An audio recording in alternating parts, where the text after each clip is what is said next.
All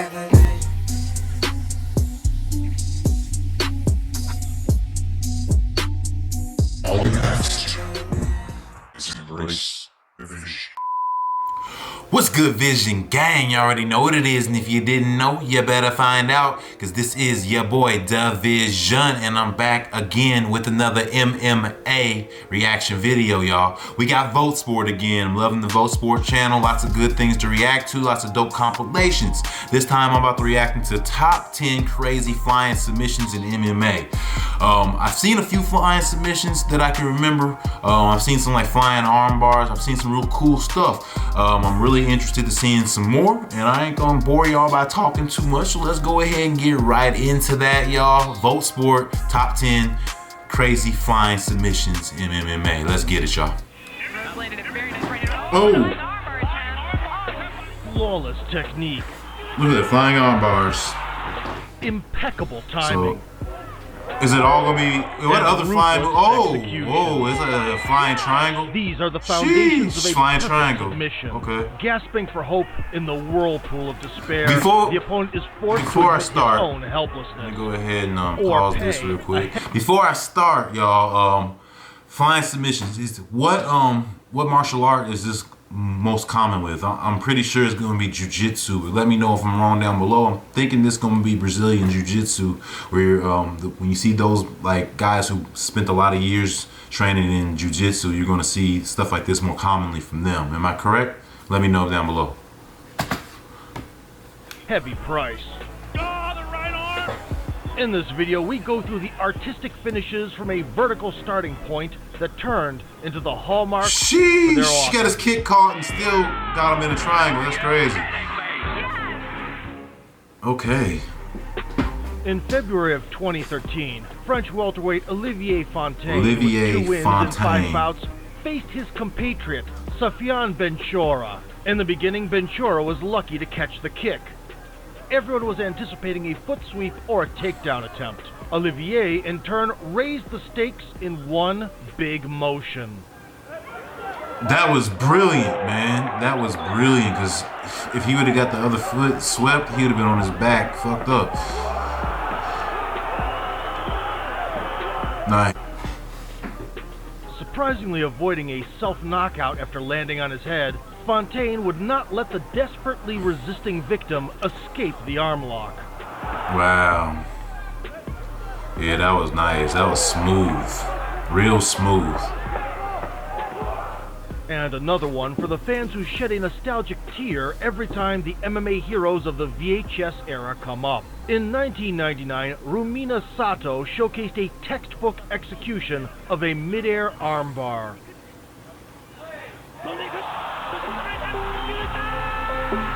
That's crazy.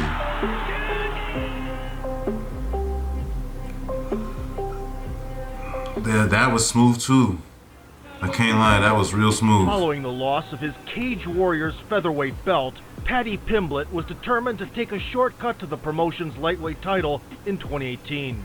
Such a bold intention did not sit well with Alexis Savides, who agreed to confront the Brit grappler. Paddy Pimblett, that's another guy I need to react to. He's a big name in the UFC. Shots, but instinctively, pretty popular. Diving into Paddy's legs, he left an opportunity for a triangle, from which there was no way out. Oh, snaps. That's crazy. That's cold. That's crazy.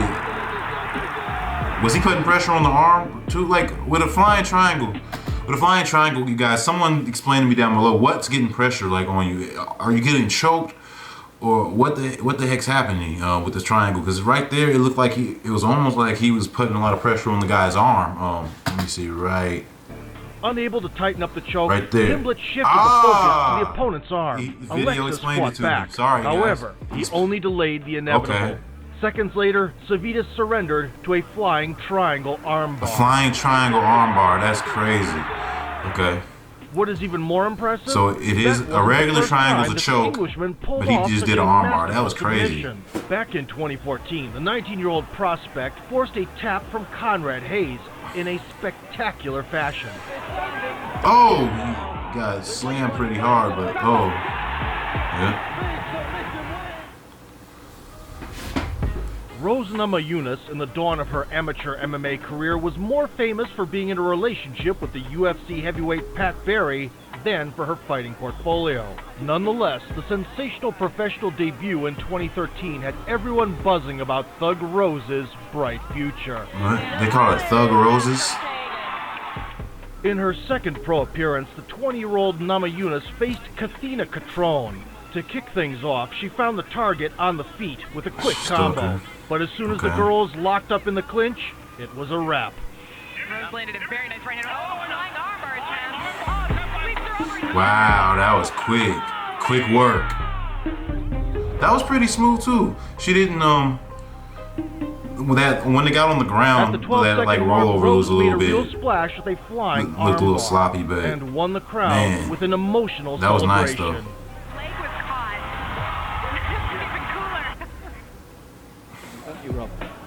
The flying triangle is practically a mythical technique. The kind that everyone knows, but very few actually pull off. Even at the highest level of the sport, UFC fans have had to wait until 2011 for this unorthodox move to first be executed.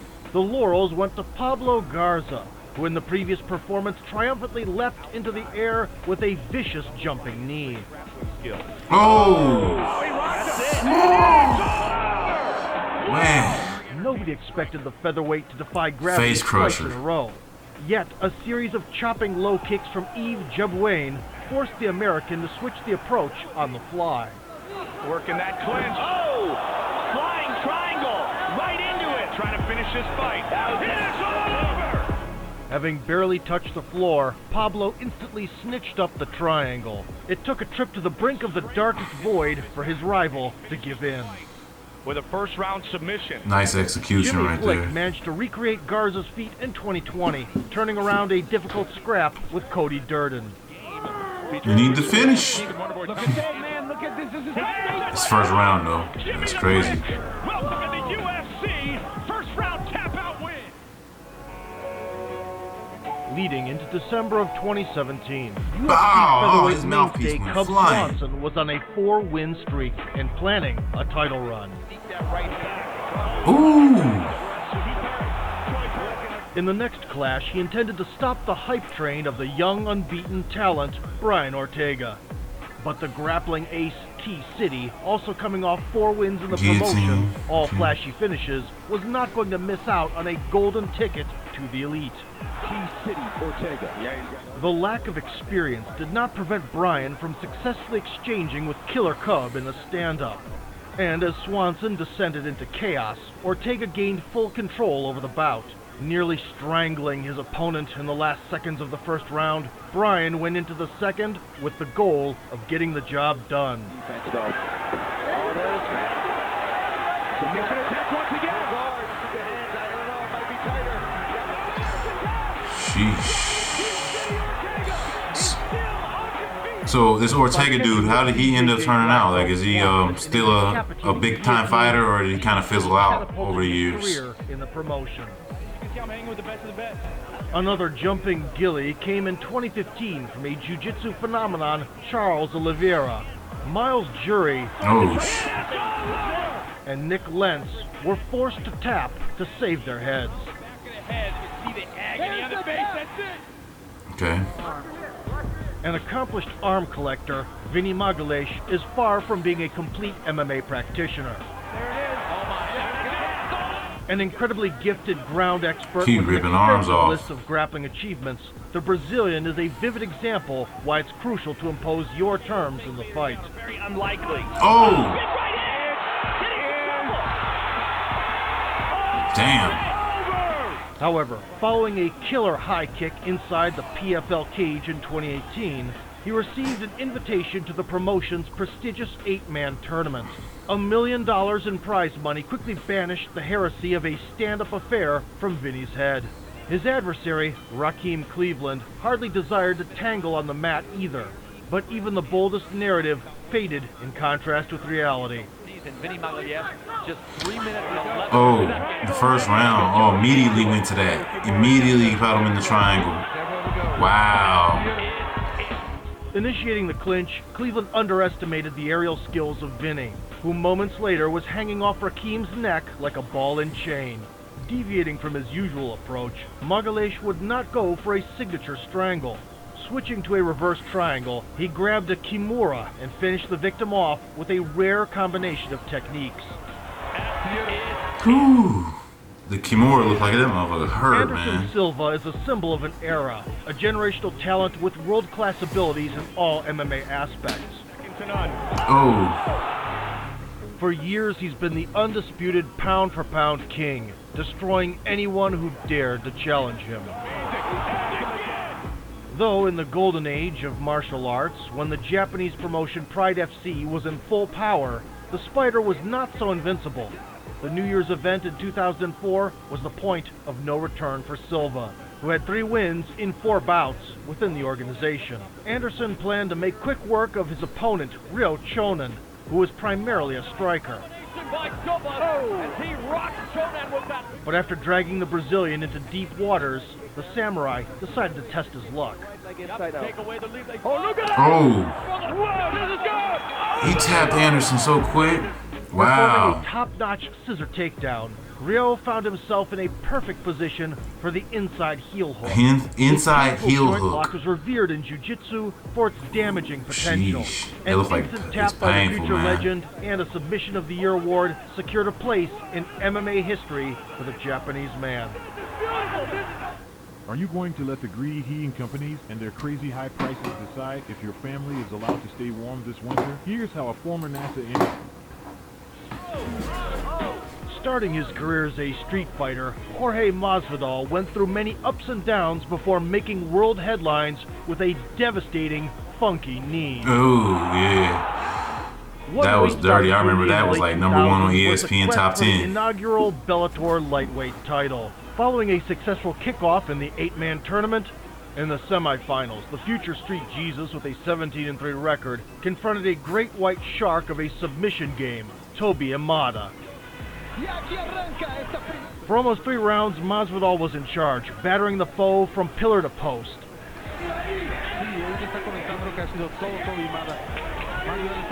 Just 2 minutes separated Jorge from a desired Is Jorge showdown in the finals Masvidal against Eddie somebody that's Alvarez, worth reacting when to? Toby put on the last do-or-die spurt. I mean, I have heard of him before. Like, he's definitely not an unknown fighter. Oh, this is going to be interesting. How does this end? What the hell is this? What is going on? Oh, he's got him in a triangle. Oh, shit. He's turning purple. That boy turning purple.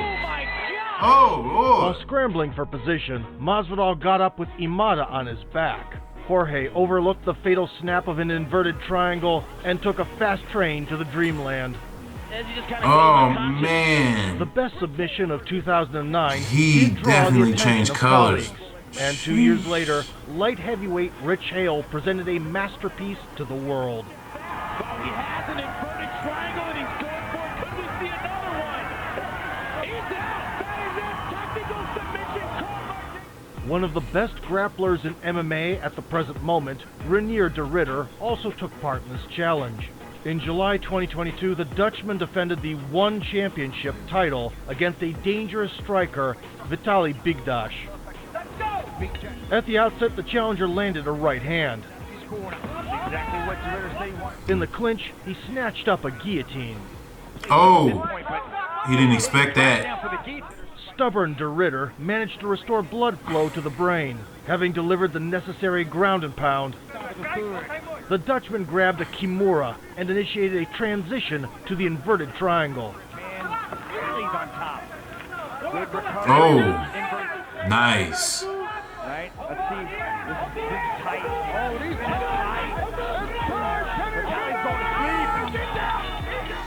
Lost in the abyss of Bermuda's waters, Bigdash went limp, and Reinier scored his 16th victory in a row with 14 stoppages. Alright. What is a submission, if not a work of art in a world of absolute violence? But even such a diverse genre provides no better way to evoke paralyzing fear than an inside heel hook. Especially in conjunction with an Imanari roll, a sneaky way to gain perfect positioning for this leg lock. Ryan Hall demonstrated a flawless example of these moves chained together. In 2018, he met B.J. Penn as part of the Veterans Farewell Tour. Ryan Hall, Despite once being a recognized jiu-jitsu genius, Penn was unable to compete with the Wizard on the mat. an extended layoff in advance of this one, but still keeping a more active schedule than normal. That was entering the legs quick. and securing the heel in one smooth motion. Hall grabbed the W and a submission of the year. Is that a heel hook? Or what the? Demetrius Johnson used to be at a size disadvantage in his scraps. But when the UFC created a flyweight division, Mighty Mouse got the opportunity to showcase all his talents. After 5 years of pure domination, by October of 2017, he was one win away from surpassing Anderson Silva's seemingly unbreakable record of 10 title defenses. The 11th and final step to eternal glory was Ray Borg. Head out to your neighborhood 7-Eleven. Although for 5 rounds the challenger heroically persevered, with 2 minutes left on the clock, the champion made the audience doubt the reality of what was happening. Would just lay there. Oh, whoa! Oh! That was cold. The way he just tossed him, kind of like he was going for like a suplex, and then just converted that thing into an armbar. That's By nutty. performing a dramatic suplex and a quick transition to an arm lock mid-air, Johnson That's invented wild. the mighty armbar. The mighty armbar. The best Okay. submission of 2017. That was and a cold. piece of That is contemporary cold and art smooth. Worthy to get a special place. I needed in a museum. Demetrius Johnson. I gotta react to him. Every time I see his highlights, he's just As the smooth, sport like evolves, ground fighting virtuosos so keep adding coordinated. Like breathtaking all his strangles moves, you and can just crippling kind of limb just see him extensions working. It to looks MMA beautiful. highlight archives. If you want to see more grappling sorcery, tap out the like button and subscribe to the channel. He's fluid. That's the word I want. He's just fluid. Oh, whoa! Oh! Right into an armbar! If you want to see like how to do something correctly, I'm pretty sure you should watch him because it just looks nice. Alright, y'all, that was top 10 crazy flying submissions in MMA. And yeah, them are some crazy submissions, like them flying arm bars, the flying triangles, even like the heel hooks, and that's some painful looking stuff, y'all. Like, sheesh, I couldn't imagine getting choked out by somebody's legs. Like, it gets like all the oxygen from my brain just leaving and getting and just passing out. I couldn't imagine it. Couldn't imagine it, y'all. That is crazy. I had no idea Anderson Silva was getting tapped out in promotions before UFC. Like, but I guess everybody has a start. Everybody has to start somewhere, and not every fighter was is big and undefeated coming into the UFC. So. You guys, I hope you guys are enjoying this journey just as much as I am. If you're enjoying these videos, make sure you subscribe to the channel and hit that notification bell to be first to see the videos, and make sure you smash that like button. And as always, you guys, be safe, give it your all, and I'm gonna see you next time. Peace.